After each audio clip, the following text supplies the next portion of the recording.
This is to all those who've been listening to old-time radio that I've been podcasting for 12 years. It's time for you to purchase the old-time radio collection now at the lowest prices ever. 500 gigabyte external hard drive chock full of radio shows that we all love. And don't forget the bonuses. Here's my offer. I need everyone who hears my voice to go to oldtimeradiodvd.com to place your order today. With every order, I will include a comprehensive show guide with episode descriptions. Over 1,982 pages. This is truly once-in-a-lifetime deal. Place your order today at oldtimeradiodvd.com. You will be glad you did.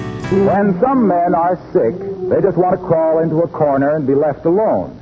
The other 99 out of 100 want to be babied, nursed, coddled, pampered, and spoon-fed. Out of the grab bag of matrimony, Mrs. McGee of 79 Wistful Vista had to snag one of the latter kind. You'll see what we mean as we meet Fibber McGee and Molly.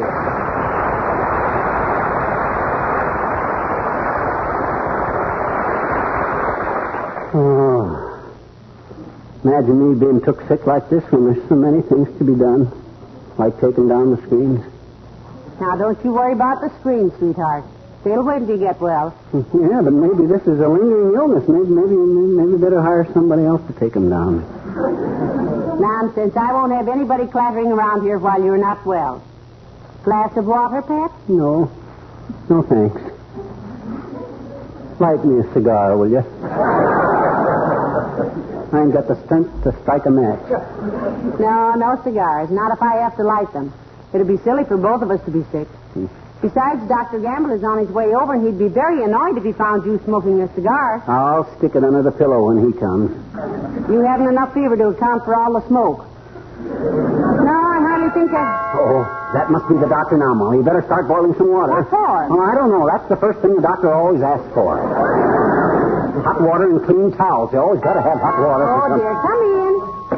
Oh, hello, Dr. Gamble. Come right in. Hello, Molly. What's the matter with little Caesar? Swallow his bubble gum? Hi, Doctor. Good of you to come. Would you like me to heat some water, Doctor? Yes, please, my dear. And put some coffee in it. Now then, my boy, tell me about yourself. Okay, Doctor. I was born in a little white house on top of Chickasee Hill, back in Peoria. A poor but honest town. Oh, stop it. I don't want your history. I want your symptoms. Never mind. When did you start feeling like this? Just a few nights ago, Doctor. He just started to turn green like Christmas jewelry. Have you eaten anything unusual, McGee? I mean, aside from your usual eccentric menu of chili con carne, malted milks, and chocolate donuts? No. Just the cigars off. A cigar? He ate a cigar? Well, technically, I wouldn't say I ate it, Doc. I swallowed it. One of your regular brands? Yes, it was, Doctor. I see. Swallowed one of his own cigars and lived several days. You don't need me, McGee. You want Robert Ripley. Tell me, Wonder Man, what was the occasion for this Panatella picnic? Well, we were listening to the Lewis Moriella prize fight, Doctor. Yeah. And when Moriella come to the microphone afterwards and made his speech,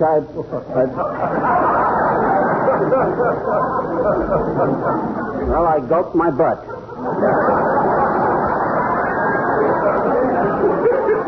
You know, Doctor, I was so fascinated by McGee's expression, I never did hear what Mr. Moriella said. Lucky girl.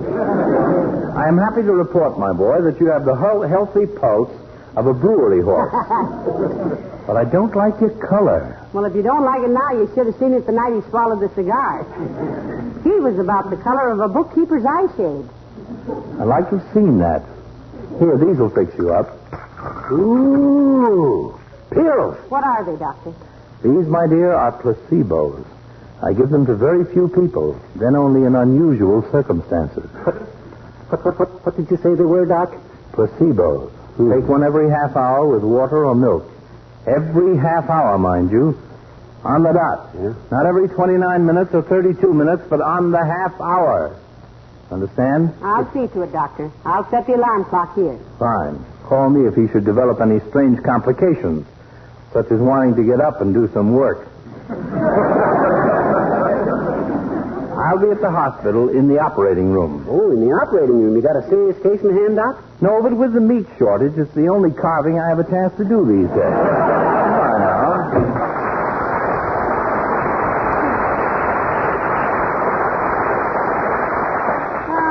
My, isn't he a sweet old character?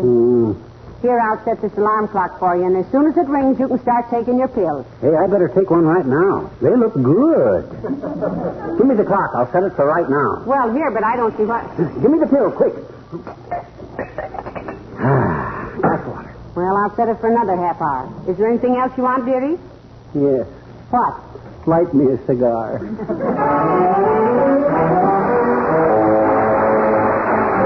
Any better, dearie? Anything I can do for you? Yes. What is it? Turn the page of this magazine for me, will you? Hey, is it time for my pill again yet? No, not yet. When the alarm rings, it's time. And put the pills in the water glass close to the couch. Remember what the doctor says. Not 29 minutes, not 32 minutes, but on the half hour. I wonder what a placebo is. Must be a new medicine like penicillin and sulfur. And benephrenia. What on earth is benephrenia? I never heard of that. Of course you haven't. I'm going to invent it as soon as I get up and around again. Going to make a concentrated essence of plain grass. Grass? Yep. What's one of the strongest animals? A horse. What does a horse eat? Grass. What animal is always calm, never nervous? A cow. What does a cow eat? Grass. Look at a dog. Intelligent animal. When a dog feels sick, what does he do? Goes out and eats some grass. How about it? Wonderful idea. Betcha. 3 spoonfuls of that, and you can pull a wagon, chase automobiles, and sell your hide to a tannery. No, I'm serious, Molly. I think that's... Hey, is that alarm clock running? Yes. Calm yourself. I'll see that you... Oh, look who's coming, McGee. The girl from the beauty parlor. I wonder what she wants. You could run upstairs, dearie, if you don't feel like talking. No, I'll stay. Muff my hair up a little. I want to look restless. Thanks. Come in. It's just I, Mrs. McGee, Elsie Merkel from the Wistful Vista Saloon of Beauty. Oh, heavenly days. Do come in, Elsie. This is my husband. McGee, this is Miss Merkel from the beauty parlor. How'd you do, Miss Merkel? Very pleased to meet your acquaintance, I'm sure. Any husband of Mrs. McGee's is a friend of mine, I always say. But the reason why I come over, Mrs. McGee, was you left your compact in the shop yesterday, so I brung it over. Because a girl without a compact is like a ship without a udder.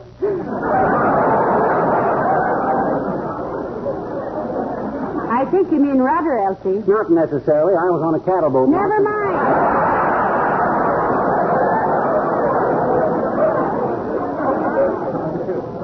Well, Elsie, I really appreciate you taking the trouble to bring back my compact. Oh, it was a distinct pleasure, Mrs. McGee. I wanted to take... Hey, my pill, Molly. A placebo. Quick, hand me the water. Right on the dot, McGee. Now set the clock for another half hour.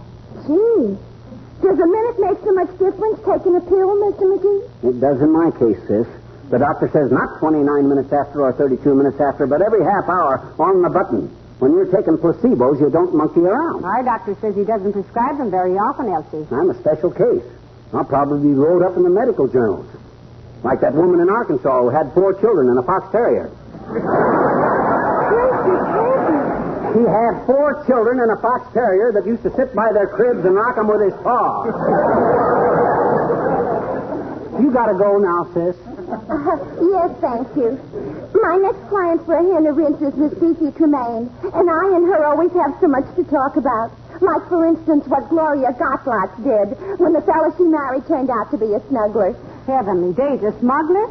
No, a snuggler. He was snuggling with the housemaid and the seamstress. Now, what I know about that family would fill a book that would stop the circulation in a circulating library. Well, I hope you get well, Mr. McGee. Goodbye.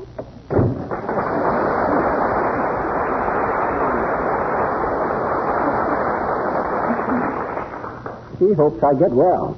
That's a pretty thought. Do I look that bad, Molly? No, you don't look bad at all, dearie. And I must say Dr. Gamble didn't seem very perturbed about you. Oh, no. He gave me the placebos, didn't he? And he don't give placebos to everybody. I'll bet I got some obscure disease that people don't know. Oh, folks, I was just passing by and... Oh, I'm sorry. Taking a little nap, pal? No, he's ill, Mr. Wilcox. I get dizzy spells, Junior. Yes, I know. You're looking good, Junior. Nice and tan. Took a yachting trip on a fishing boat this summer, didn't you? Yeah, Lake Superior. Had a wonderful time. And the strangest thing happened one day. Catch a mermaid, Mr. Wilcox? You know, if they're under 18, you have to throw them back. No, listen, I was on deck one day telling Jose. Who? Jose Ducharme, fellow that owns the boat. Who? Greatest fly fisherman who ever cut a hook out of his leg. Well, we were sitting on deck one day, and I was telling him all about Johnson's car new. Oh, I just bet you were. We were talking about Johnson's car new and how it's the tired car owner's friend because it beautifies a dingy car with so little effort. And the strange thing that happened, Mr. Wilcox? Yeah, get with it, Waxy. Skip the part about how you just apply car new, let it dry, and wipe it off for a showroom shine that you can see your happy little face in. And we know how it cleans and polishes in one teensy-weensy application. Now, Goon. Read that again, dearie. Huh? Oh, now go on. Words were kind of run together there. Well, a few minutes later, when they tried to raise the anchor, it was fouled on something. Hmm? When we finally got it up, it was dragging a muddy, rusty, dripping old Maxwell. Heavenly days. Did it have a violin lying on the front seat? No, but quick as a flash, I turned to Jose and said, now there is one of the few cars I ever saw that Johnson's car new couldn't do much for. Well, Goon, Waxy, get to the point. Well, that's all, but I thought it was rather interesting that we should have just been talking about Carnew before this thing happened. Don't you see? It's rather a startling coincidence. That story, Mr. Wilcox, had all the dramatic impact of a ketchup label. I know a guy who carves tombstones that's looking for a scriptwriter, Junior. I'll send you over. You tell about as dead an anecdote as I ever heard. Now, you're just envious because interesting things never happen to you, pal. Well, I'd better run along, kid. Anything I can do? Yes, Junior. What, pal? Run along. Okay, take care of yourself.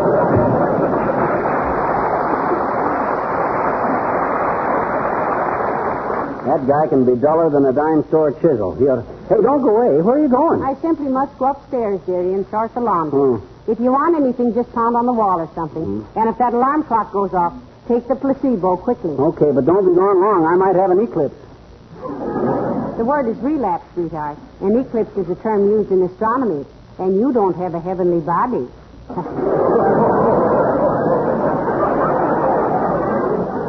Just a cute one. Now, you be a good boy and take your pill when the bell rings. Okay. Ah, there goes a good kid. And what a nurse. Only thing Florence Nightingale had that she hasn't got is a bustle. If I wanted chili con carne and waffles for supper tonight, she'd cook 'em for me, sick as I am. And sick as I am, that's what I want. By George, when she comes... Hey, Molly, there's somebody at the door. Hey, Molly. Oh, well. Come in. Hi, mister. Oh, hello there, Timmy. You better not get too close to me now. I'm a sick man. Okay. Say, I rode in an airplane this summer, mister. Oh, you did, eh? I says you did, eh? Did what? You rode in an airplane this summer. I know it. It was my uncle's airplane. We flew 1,000,000 miles high, and he shut off the motor and started to glide, and we glid all the way home. That's very interesting, sis, but you don't mean you glid. You glided all the way home. Oh, okay. I guess I don't know very much about airplanes. It was the first time I ever rided in one. Not rided, Jeannie, rode. It's the past tense of the subjunctive taking the plural object in the participle. Is it really? Anyway, there were so many clouds, they hold the ground so we couldn't even see it, I bet you. Please, sis, not hold the ground, hid the ground. Pardon me. But gee, mister, once I ever excited when the airplane dipped. Oh, boy, it dipped fast. Go, sis. Boy, it dove fast. Harmony, and when we arrived home... Arrived? When we arrived home and drove up the driveway... Drove up the driveway? Sure. When we drove up the driveway, while we... Look, mister. Are you going to be busy by January 15th? January 15th is a long way off. Why'd you ask? I'm coming over and tell you a story. Well, fine. Be glad to hear it, Jeannie. But why January 15th in particular? Because the way you butt in and interrupt and everything, it'll be an awful cold day when I tell you anything again.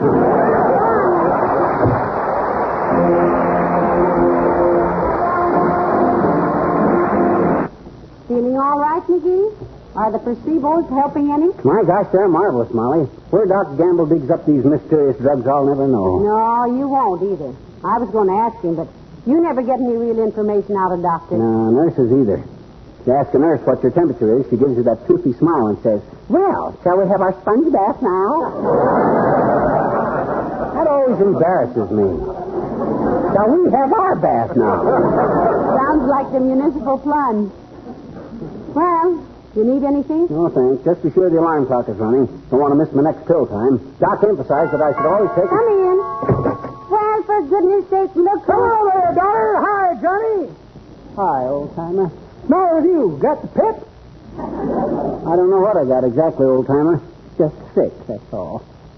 Got to take one of these pills every half hour on the dot. Not 29 minutes after. Or 32 minutes after. But right on the half hour. Shows you how potent this stuff is. Can't give it a minute either way. Well, sure hurts me to see a fine, healthy boy like you laid up, Johnny. Personally, never had a sick day in my life. Really? Never a sick day? Never a sick day. But I've sure put in some horrible nights, kid. Heck, though since I moved to my new boarding house, I walk 6 miles before breakfast every morning. No kidding. 6 miles before breakfast. Where do you go? Bathroom down the hall. Well, maybe it ain't exactly 6 miles, but doggone if it don't seem like it. Through them cold halls. Then after taking an ice-cold shower... Heavenly days, old-timer. You shouldn't take ice-cold showers. It's too much of a shock. Daughter, it ain't half the shock it'd be if the dump ever had some hot water. I guess most boarding houses are the same, old-timer. I remember when I was in vaudeville with my old partner, Fred Mitney from Starved Rock, Illinois. We stayed in some pretty fantastic places, believe me. To this day, my right arm is 2 inches longer than my left. From reaching for the butter, dearie? No, from pushing away the prunes.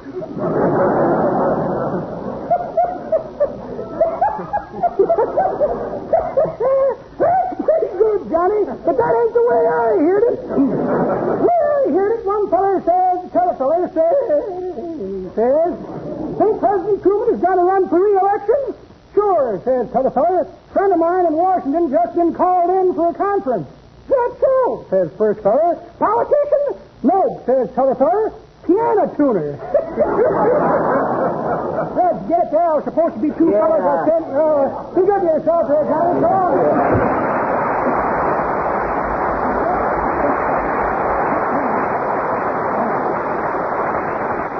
You know, dearie, if it's a nice day tomorrow, I think you should sit out on the front porch for a little while. Oh, quick. My placebo. The water. Hurry. Oh. Well, the doctor certainly ought to be proud of the way you're following instructions. I'll say so. I popped them pills into my puss before that dad-ratted sleep buster stopped clanging. And you know what? No, what? Them pills are doing strange things to me. My beard is growing faster. Look at it. I need a shave again already. You mean already since yesterday morning? Oh, didn't I shave this morning? No. Oh, besides that, my fever's gone down. My chest feels absolutely cool to the touch. Why not? You spilled half that glass of water on your... I did? Oh, what do you know? Nevertheless, I got an instinctive feeling that them pills are working wonders. I got a terrific appetite. I could even... Fine sick room. Might as well be convalescing in Times Square. Come in. Well, McGee, look who's here. Mayor Latrivia. Good day, Molly. Oh, don't get up, McGee. Don't worry, Your Honor. Oh, my goodness, you're all dressed up, aren't you? Gardenia, gloves, and everything. Making a campaign speech for trivia? No, McGee. Well, since I saw you last, I've fallen in... Well, that is to say... there is a woman.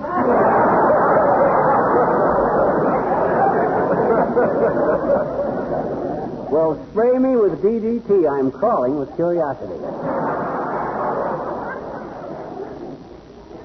Who's the lucky chick, Chuck? The lady is Miss P.P. Tremaine, an actress. P.P. Tremaine. Heavenly days. Isn't that the girl Dr. Gamble used to be so mad about? I believe Dr. Gamble is still interested in Miss Tremaine. Oh, brother. This situation is fraught with something. Doc know you're dating this babe, Bud? We 3 have gone places together several times. Usually to some place where there's dancing, at my suggestion. I'm an excellent dancer. Oh. Dr. Gamble is not. But, never mind me. What seems to be the trouble with you, McGee? Oh, just a little upset or something, Mr. Mayor. Your rival in love was here a while ago to see him. Yeah, you know what he gave me, Latriv? Placebos. Placebo? Not really. You know what they are, Mr. Mayor? Yes, I do. I think. This is very interesting. You said it, kiddo. I got to take one every half hour, not at 29 minutes. Not at 32 minutes. Every half hour on the nose. I got the alarm clock right here, so I won't miss him. Well, I have very great admiration for Dr. Gamble as a physician, and if he gave you placebos, I imagine that's exactly what your condition demands. Have you a dictionary? Oh, sure, Latriv. One over your shoulder there on the bookshelf. Oh. Right between the Rover Boys in Southern Waters and How to Build 20 Sailboats. We also have 5 little peppers and how they grew, but himself here is pressing some neckties in it. Did you get it, Mr. Mayor? Oh, yes, I have it. Now, let me see. Placebo, placebo. Ah, here it is.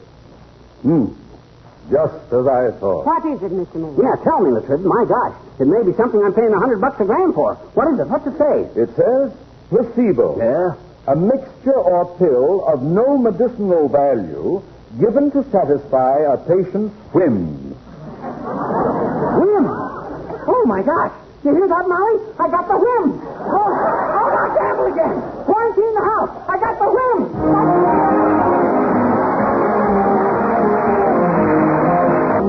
Hey, Molly, Doc Gamble was just here again. And you know what he said? No, what'd he say? He says I got the worst case of whims he'd ever seen. Says I got him chronic. Heavenly days, is he going to operate? I asked him that. He says it was a tempting idea, but we better try diet first. What kind of a diet? No moose meat. Well, that I can arrange. Good. Good night, all.